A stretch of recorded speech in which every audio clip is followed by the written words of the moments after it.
I mean, I think even if we're talking about saving people from potentially being trafficked, saving people from online scams, which fraud, we're talking fraud, and saving people from losing hundreds of thousands of dollars. Even if it went into it's gonna cost these companies money. Well, we're talking about saving lives and saving people from fraud. So, okay, it costs money.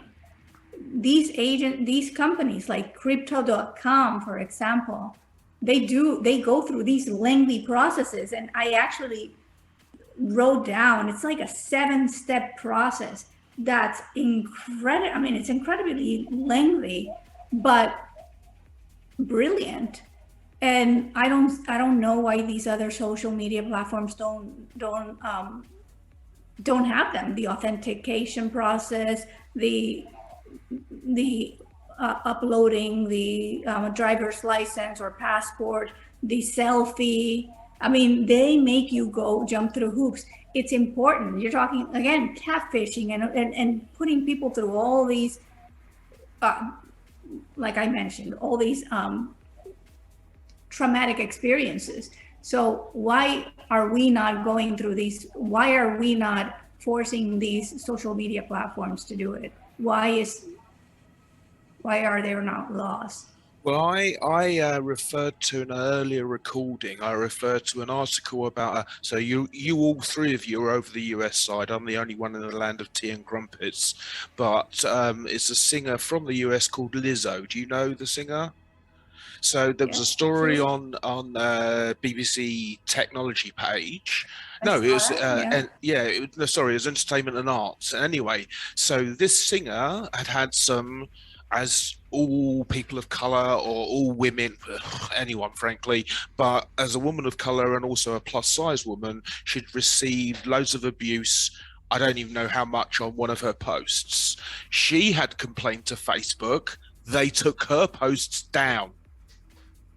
So I saw that and I went, oh, so it's not that you can't do it, it's that you won't do it unless the risk to you is higher than the not doing anything about it.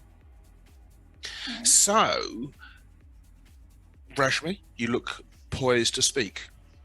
Yeah, I kind of experienced and sometimes very, very disheartening for me personally that there are people on one hand who are experienced the extreme abuse, who have experienced something which a normal person cannot even imagine. And there are some people on the other hand whom you try to safeguard and they are not ready to acknowledge the threat. And all in between these two extremes, social media, any platform, let alone Facebook or LinkedIn or Twitter or even Instagram, Pinterest, anything you name it, they are thriving. They are not no law or no safety features have imposed on them to make it authentic as a person. When Yamila is telling about the crypto incidents, crypto requirement to be a part of that community, you have to be a real person. Is that a minimum requirement on any social media? No. And that's what I always talk about, the root cause. The crypto, at one point of time, it was on LinkedIn. Your DMs will be full with the Bitcoin and the crypto and the Bitcoin miners, and no matter like a financial advisor or financial this or that. I had n number of messages in past. But crypto wanted the branding of crypto as something different than any other thing, whatever existed on this planet so far. So crypto had its own community. It's not easy to intrude or to become a part of that community. Whereas in social media, they want everyone to be on their platform. That's the two different mindset here. It's quite disconcerting, actually. I'm reading a book at the moment called Genius Makers, which looks at the way AI took off in the last sort of 6 years, with all your sort of voice assistants and all the rest of it like that. And I read a story in a book in 2010 that Facebook, on the basis of 5 likes, can tell you your voting choice, Republican or Democrat, just on 5 likes. And so this thing about all data, from an AI point of view, you're quite right. All data, as much as they can possibly gather to train the AI, is all they're interested in. But the trouble is, if they're training the AI with this horrific, acidic, abusive death threats and leading to actual deaths from social media, you know, people that have committed some crime. There was that thing in America where they're driving into the parade this weekend. The people that perpetrate these crimes, more often than not, have been saying things on social media for a period of time leading up to the crime. So the question then is, if they really don't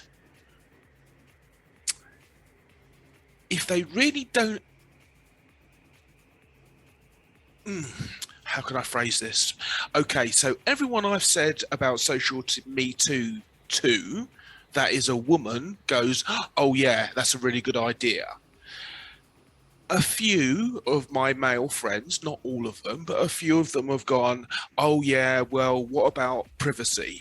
And what about freedom of speech? And what about, you know, I want to receive jokes off my friend about, you know, animal porn or whatever it might be. I want to receive this sort of thing. I don't want my communications to be censored. And I say to them, no, it's not about you engaging in a conversation that's two-way.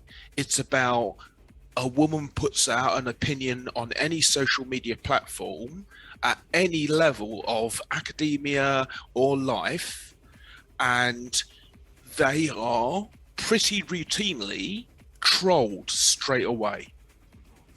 And so I'm not asking, I don't imagine that social media companies should censure free speech, but if Grammarly can work out in the middle of a sentence whether or not it's in the right syntax, then AI could recognize someone writing a DM or a message to unsolicited, because the abusive words, there's not that many of them.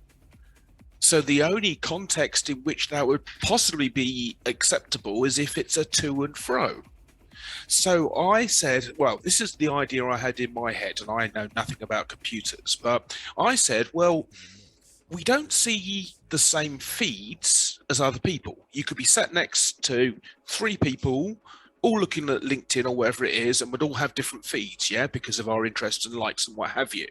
So it seemed to me that you could allow the horrible man to get his thing out, get his horribleness out of him,